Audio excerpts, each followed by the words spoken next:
ਸਤਿ ਸ਼੍ਰੀ ਅਕਾਲ ਦੋਸਤੋ, ਸਵਾਗਤ ਹੈ ਤੁਹਾਡਾ ਸਾਰਿਆਂ ਦਾ ਆਪਣੇ ਚੈਨਲ ਟੈਕ ਪੰਜਾਬੀ 360 ਤੇ ਅੱਜ ਮੈਂ ਤੁਹਾਡੇ ਸਾਹਮਣੇ ਜਿਵੇਂ ਕਿ ਦੇਖ ਸਕਦੇ ਹੋ ਇੱਕ ਡੱਬਾ ਪਿਆ ਰਾਊਟਰ ਦਾ ਤੇ ਡੀ-ਲਿੰਕ ਦਾ। ਅੱਜ ਮੈਂ ਇਹਦੀ ਅਨਬਾਕਸਿੰਗ ਕਰੂੰਗਾ ਤੁਹਾਡੇ ਸਾਹਮਣੇ ਤੇ ਦੇਖਦੇ ਹਾਂ ਇਹਦੇ ਵਿੱਚ ਕੀ ਹੈ। ਤੇ ਇਹ ਬਿਲਕੁਲ ਨਵਾਂ ਪੀਸ ਹੈ, ਮੈਂ ਏਅਰਟੈਲ ਤੋਂ ਬਾਈ ਕੀਤਾ ਤੇ ਇਹ ਹੈ D-link VDSL 2 N304 port wireless router.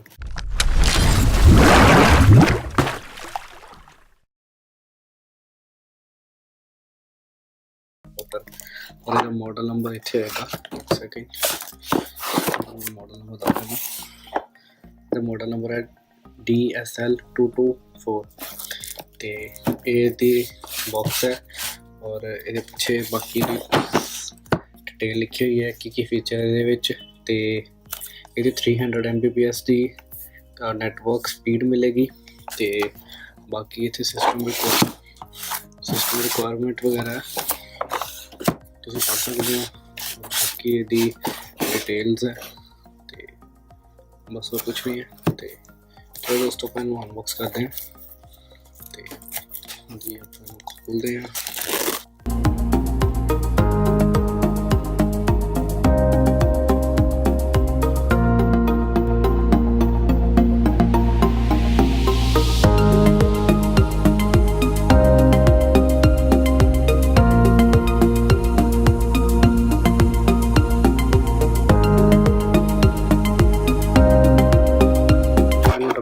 Side पे सब तो से पहले तो मैंने देख लिए अपन डब्बे कुछ मिलता तो नहीं, डब्बा बिल्कुल खाली है। तो उस तो बाद ये पहले डी-लिंक क्विक इंस्टॉलेशन गाइड मिलेगी, तुम पढ़ना चाहते हो पढ़ सकते हो। ये पावर अडाप्टर के पावर अडाप्टर वगैरह की बॉक्स में होएगा, ठीक है। तो उसके बाद सेटअप किमें करना है वगैरह वगैरह सारा कुछ ठीक चाहो तो पढ़ सकते हो। तो ये मैं साइड पर रख रहा। उस तो बाद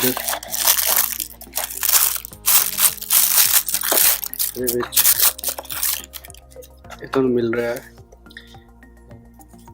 ADSL स्प्लिटर। ओके, ये स्प्लिटर है। सेकेंड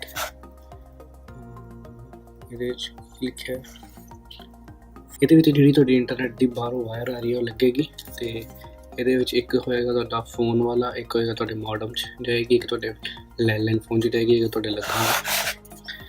ਤੇ ਉਸ ਤੋਂ ਬਾਅਦ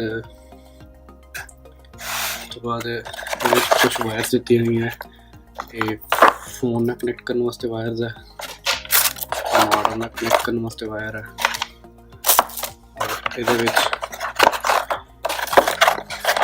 ਇਹ छोटा जिहा सिंपल जिहा डी-लिंक का अडाप्टर है तो एक डी-लिंक का मोर डिटेल्स ईमेल वगैरह सपोर्ट वगैरह का कार्ड है।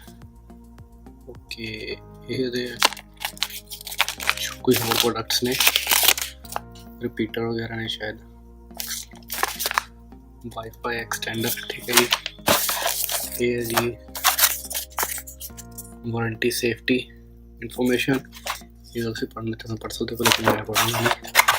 और ये अपना मेन राउटर या मेन अपना कह सकते मॉडम। और ये एक तुहानू मिलती है land cable, simple land cable. तो ये हो गया अपनी अनबॉक्सिंग।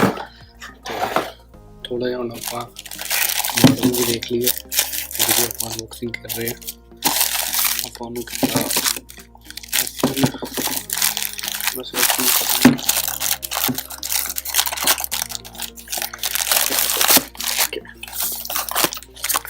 ये डी-लिंक का चमचमांदा नवा राउटर तो मॉडल नंबर पीछे लिखा है वही सेम, शायद नहीं लिखा, शायद नीचे और नीचे दी बाकी सारी डिटेल्स है तो सेम मॉडल पर है। तो फ्रंट ते लाइटा ने, पिछे थानू 4 लैंड पोर्ट, एक तो ADSL इन ते 12 ਵੋਲਟ ਦਾ ਅਡਾਪਟਰ ਲੱਗੇਗਾ ਤੇ ਪਾਵਰ ਸਵਿਚ ਆਨ ਆਫ ਹੈ ਔਰ ਇਹਨਾਂ ਤੁਸੀਂ ਟੰਗ ਸਕਦੇ ਹੋ ਇਹਦੇ ਕਿਲ ਤੇ। ਇਹੀ ਸੀ ਬਸ ਤੁਹਾਡੀ ਅਨਬਾਕਸਿੰਗ ਵੀਡੀਓ ਤੇ ਜਿਹਦੇ ਵਿੱਚ ਤੁਹਾਨੂੰ ਇਹਦੇ ਨਾਲ ਕੁਝ ਐਕਸੈਸਰੀ ਮਿਲੀ ਕਦੇ ਇਹ DSL ਰਾਊਟਰ ਨਾਲ। ਤੇ ਧੰਨਵਾਦ ਦੋਸਤੋ ਤੁਹਾਡਾ ਮੇਰੇ ਇਸ ਵੀਡੀਓ ਦੇਖਣ ਲਈ। ਜੇ ਤੁਹਾਨੂੰ ਮੇਰੀ ਵੀਡੀਓ ਲੱਗੀ ਤਾਂ ਲਾਈਕ ਕਰਿਓ। ਮੈਂ ਹੋਰ ਤੁਹਾਡੇ ਲਈ ਇਸ ਤਰ੍ਹਾਂ ਦੀ ਵੀਡੀਓ ਲੈ ਕੇ ਆਵਾਂ ਅਨਬਾਕਸਿੰਗ ਦੀਆਂ ਹੋਰ ਅਲੱਗ-ਅਲੱਗ ਪ੍ਰੋਡਕਟਸ ਦੀਆਂ ਤੇ ਰਿਵਿਊ ਕਰਾਂ। ਤੇ ਮੈਨੂੰ ਤੋਂ ਇਜਾਜ਼ਤ, ਧੰਨਵਾਦ।